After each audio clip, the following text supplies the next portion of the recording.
So, hi guys! Welcome to another video. So, for today's vlog, nandito ulit tayo sa 14km Garage dito sa Tandang Sora, Quezon City.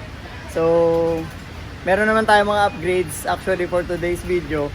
So, unahin ko na ipakita sa inyo guys yung pinaka-importanting upgrade sa unit natin syempre is yung change oil. So, ito guys yung oil na ikakapit natin or ikakarga natin sa unit natin. Motul na Mugen oil para sa ating Honda City GN, as well as yung Mugen na oil filter. So Mugen everything. So yun na yung ikakabit natin ngayon sa GN natin. Then papalinis na rin tayo ngayon ng brakes kasi last time hindi ko siya pinagalaw sa kasa. Ganon din yung sa likod. Share ko lang rin pala guys, ngayon ko lang to ilalabas sa kasa na maintenance. So wala na rin kasi yung warranty ng auto. So, pinag-isipan ko, balak ko kako, imumugen oil ko siya and oil filter. This is from Honda rin naman yung oil filter niya. And then, the oil is from Motul. So, mga trusted brand din naman siya. Kaya, safe naman para sa auto natin. So, sama kayo sa akin guys para do sa process ng pag-change oil ng Honda City GN natin. As well as yung maintenance na mga chine-check dito sa auto, battery, mga fluids, yung sa mga brakes. So, importante yan, lalo't ginagamit natin yung auto and ginagamit din natin siya on a spirited driving style. So, yun guys. I-share ko lang rin pala guys, meron din ako ditong maliit na upgrade. So, originally, yung Honda City GN natin, naka-footlight na tayo na white. So, upon my research, ang footlight na pang Grace, meron siyang built-in guys na rear AC vent na footlight. So, front and rear siya. So,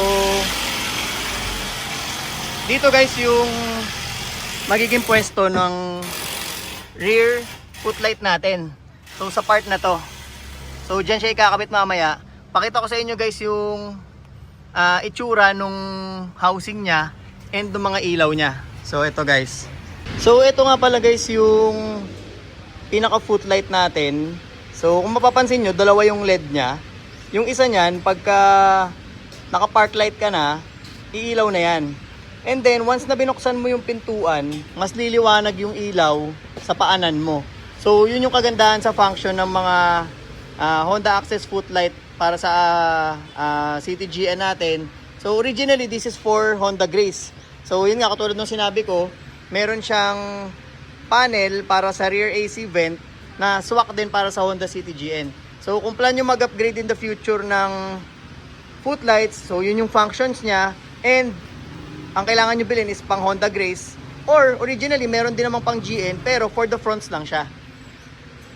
Pero sa GN nga pala guys, take note, ang meron lang na rear AC vent is yung V variant and then yung RS variant. So pakita ko sa inyo guys, binaklas na ni JC yung panel para dun sa rear AC vent. So ito siya guys. So yan. So mangyari, ito yung housing. Dito siya ikakabit ngayon. So di ba, swak na swak, black interior tayo. Swak na swak din yung AC vent and yung cover or yung housing nung pang Honda Grace. So ganun siya. Tapos dagdag ko na rin guys, meron din tayong another upgrade dito para sa ating interior, which is itong pillar lights. So ang pillar lights guys, yun yung nasa may gilid ng pintuan natin na pillar. So ito siya guys. Mamaya pakita ko sa inyo, samahan nyo kami, install rin ito. Pakita ko sa inyo ano yung magiging pwesto niya para dun sa pillar lights natin and yung finished product niya. So take note, magkakaroon tayo ng mga drilling dito. So yung mga stock panels nyo, bubutasan na yan, pero hindi naman siya makikita dahil may kinabit naman ng mga housings like ito and yung para dito. So yun siya guys, samahan nyo kami dun sa modifications natin na to. So syempre installed by the only 14km Garage sa mga mods natin sa kotse natin, lalo sa mga ganitong masiselan. So sila na bahala dyan guys, samahan nyo kami. So guys, nakabit na ni JC yung pillar lights, saka yung sa rear aircon vent na housing, saka yung ilaw niya mismo. So pakita ko sa inyo guys, ito yung itsura niya. So ito yung sa pillar lights natin guys. So yan. So ang ilaw niyan, nandito siya sa taas. So nandito sa ibabaw yung magiging ilaw niya. So color blue rin to. As well as yung sa kabilang side. And then ito naman yung sa rear aircon vent. So yan siya guys. So ito yung rear footlight natin. So ang ganda ng pagkakakabit sa kanya, sinentro. So ito yung sinasabi ko, kailangan magtabas talaga dito guys. Para dun sa mismong ilaw kasi nandyan yung LED niya. So yan o. Makikita rin pala natin na yung ilaw nakatutok sa sides. So kung may passenger ka sa rear, nakatutok rin halos sa paanan nila. So yan siya guys. So yan, dyan hinigpitan yan sa likod. As well as itong sa pillar lights natin. Isang butas lang naman yan tapos dalawang bolt. So yan yung magiging itsura niya guys. So mamaya magpapagapang na lang ng wire si JC. So meron naman niyang kasama na plug na para sa Honda rin talaga mismo. So yan siya. As well as yung pillar lights natin. So abangan natin guys pag nasalpak na. Pakita ko rin sa inyo yung sa front footlights kung saan siya sinasalpak para may idea rin kayo lalo sa mga plan mag-upgrade ng ganito in the future. So guys, quick update lang. Nandito na tayo ngayon guys sa change oil process. So dinrain na yung oil sa ilalim. So yan siya. So draining na tayo dyan. So inumpisahan na rin yung cleaning ng brakes. So ito yung sa front brakes natin. So lilinisan na yung brake pads, ililihain. Tapos nililinis din nila yung mismong rotors. So dito naman sa rear. Drum brake pa tayo dito. So yan, inamitan na ng brake cleaner. Tapos nilihan na yung sa pinaka brakes nung sa drum. So far makakapal pa naman yata. Okay pa naman boss yung ano? Okay po po. Mga pads. Ano pa po? Makakapal pa. Makapal. Nag-a-adjust din ba kayo ng handbrakes? Opo, sir. May clicks yan, di ba? Na ano? Opo. Sige, yun. Pag So, nakakabit po. oo. So, yun siya guys, na yun yung update dito sa change oil natin, sa PMS natin. And then, ito nga pala guys yung pinakita ko kanina, yung oil na gagamitin natin sa kanya. So, dito sa 14km Garage, meron din sila ditong Ravenol, meron Noble One, and pati sa mga brake fluid, dito rin guys, meron din sila. Brake fluid, DOT4, meron pang DOT5.1, mga pang detailing, engine degreasers. So ayan. So PM lang kayo sa page nila guys pagka gusto niyo magpa-schedule, kabit na mga parts, PMS. So ito, shout out sa tropa natin, nagpapagawa dito kay Rodel. Ayan siya guys, oh. Okay naman bro. Tapos ito si Bry, nandito rin. So shout out sa SGE. So yan, malapit-lapit na kami magkaroon ng meet niya ng SGE sa Bloodlines community. So yan yung process dito, kaya gusto ko rin lagi dito, may ingat sila. And syempre pag may mga request tayo, very open naman sila sa mga request natin na ganun. Ito guys, share ko lang, isa sa the best dito sa 14km. Sa ibang shop, pagka nagpa-brake cleaning ka, hindi na nila nililinisan ng ganyan yung calipers. Sa iba, sa experience ko nililiha lang nila yung pads.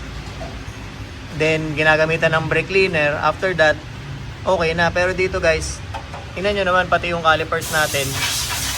Nilinisan pa. So, hindi ko yan request guys Yan is standard sa kanila dito. So, hindi lahat ng shop ganun. So, yun yung isa sa mga binabalikan ko dito sa 14km Garage.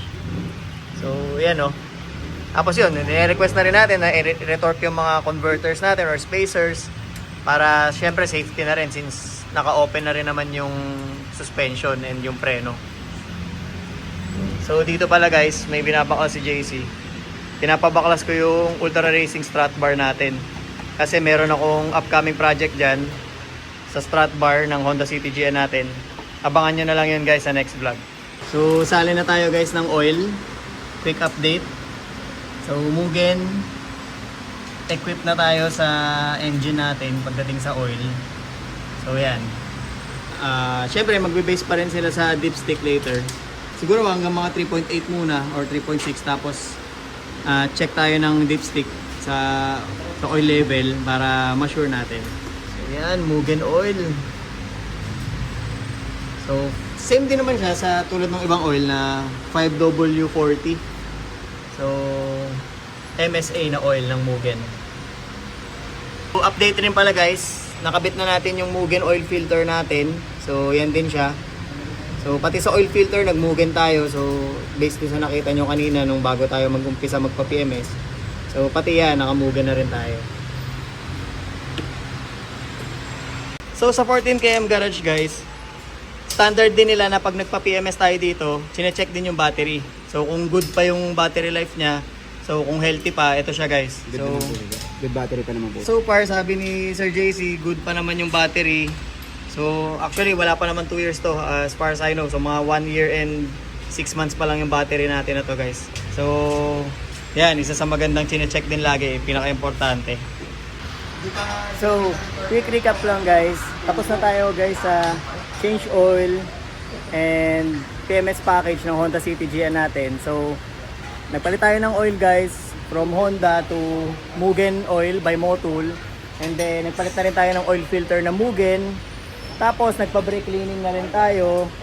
So, front and rear. So, kagandahan dito sa 14km garage, nililinis pa nila ng degreaser yung caliper mo aside dun sa normal cleaning ng mga brake pads. Tapos naglalagay rin sila guys ng brake paste dun sa brake pads mo. So sa napansin ko hindi yun usual sa ibang shop. So dito normal sa kanila yun or standard sa kanila yung ganon. And then aside from that, bigyan ko lang rin kayo guys ng recap dun sa interior upgrades natin for today. So nagpalit din tayo guys ng pillar lights and then nagpalit tayo ng footlights from white to blue with meron siyang rear aircon vent na footlight. So pakita ko sa inyo guys. So kung mapapansin nyo guys, sana kita sa camera, medyo maulan kasi today. So pag ganyan nakasara yung sasakyan, patay pa yung ilaw, pero pag binuksan mo, yan, nakita nyo umilaw sa loob. So ito na siya guys ngayon. So ito na yung Honda Access footlights natin. So yan siya guys. So katulad nung nabanggit ko kanina, pag naka-park light ka, hindi siya ganun kaliwanag. Pero once binuksan mo yung pinto, lalo siyang liliwanag. So yun yung function ng Honda Access footlights natin. And then, so sa ngayon, binuksan ko yung park light. So ito yung pillar lights natin guys. So yan. So ito siya guys. So blue rin yung kulay niyan. So kagandahan, nagmamatch na siya lahat, pati dun sa dome light natin, sa footlights natin, kahit hanggang dito sa button ng ating horn para sa eco function. Match na sila lahat. So binuksan ko na yung park light, ilaw na rin yung ating mga pillar lights. So as well as itong sa driver side. So kagandahan, yung nakuha nating pillar lights is black housing na rin siya. So match siya sa black interior ng ating Honda City GN. So yan yung recap for today's video. Tapos sa engine bay naman, yun nga, usual change oil. Nag-check na tayo ng dipstick kung para dun sa oil level. Tapos Mugen oil filter and oil na ang nakasalpak sa kanya. So I guess that's it for our vlog for today. So again, thank you very much sa 14km Garage, kay Mike, sa mga boys, kay JC, kay Yumi. So sa gumawa ng auto natin, maraming salamat. So shoutout sa inyo. So if ever meron kayong inquiries, PM lang kayo sa 14km Garage. Meron silang FB page. And very welcoming naman si Mike. Reply niya yung mga inquiries ninyo. So again, thank you very much. Hope na-enjoy niyo yung vlog for today. So, please stay tuned for more. Meron tayong another project dito. Abangan nyo yun guys. Sana maging successful. So, please don't forget to like, comment, and subscribe.